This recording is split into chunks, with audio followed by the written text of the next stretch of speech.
charity, Chrissy, ano bang napili? Ang napili po namin charity ay Kasusu Foundation. Philippine Foundation for Breast Care Incorporated.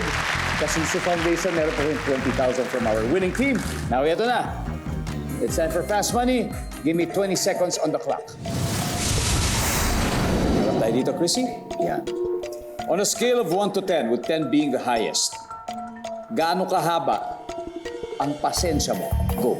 10. Isinusuot lang ito ng mga lalaki sa espesyal na okasyon.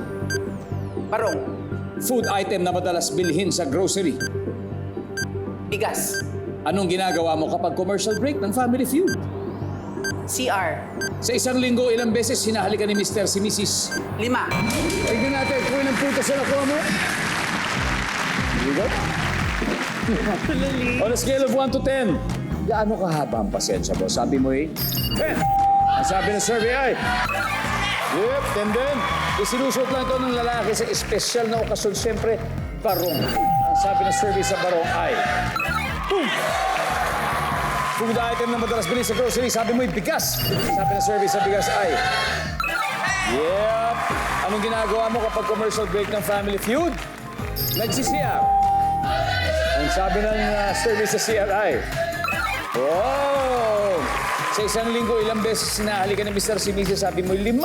Ang sabi ng survey dyan ay... Yep, 108, Chrissy. Very, very good. 92, let's welcome back Johnny.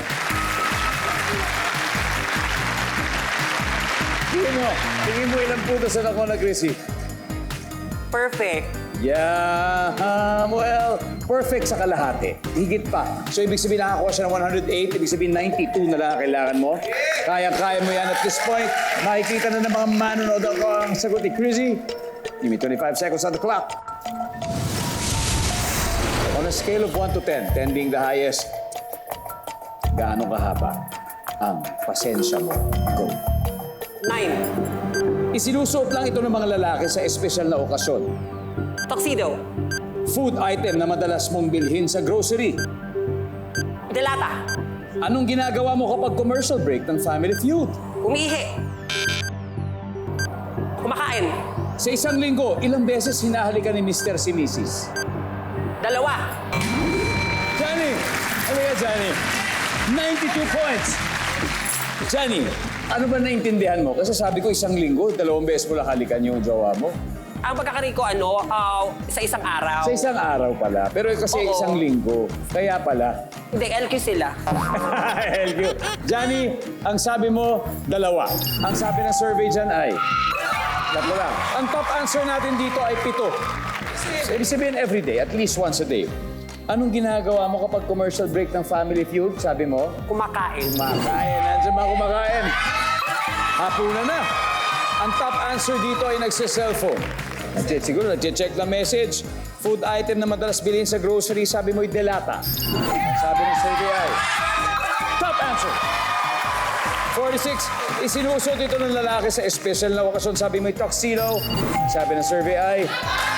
Boom! Ang top answer ay barong Tagalog na kuha ni Chrissy.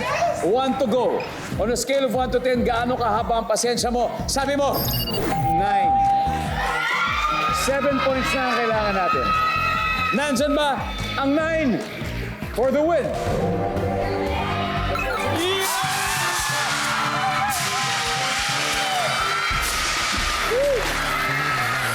Ang top answer ay 8. Yun ang top answer.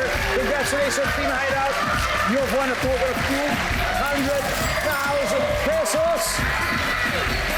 Wow, Tonton, ano masasabi mo sa pagkakalaro niyo? Naiiyak po ako kasi wala ako na-contribute. Gusto mo ba sana ikaw na lang yun nasa fast money? Tama po sila kasi baka wala akong masagot. Magaling ka rin. Magaling ka. So, ready na kayo? Ready na. Okay, ready na sila. Ibibigay nyo sa kanila, di ba? Awarding na. Awarding na. Kuha, kanin check it. 200,000 pesos, ibinibigay na sa inyo. Okay? Pero may challenge. Ano yung challenge? Bubuhatin niyo ako. Yun lang pala. Isa-isa po. Isa-isa? Oo, isa-isa. Parang ganito? Winner Anyway, na ako. congratulations. Ang galing. Thank you.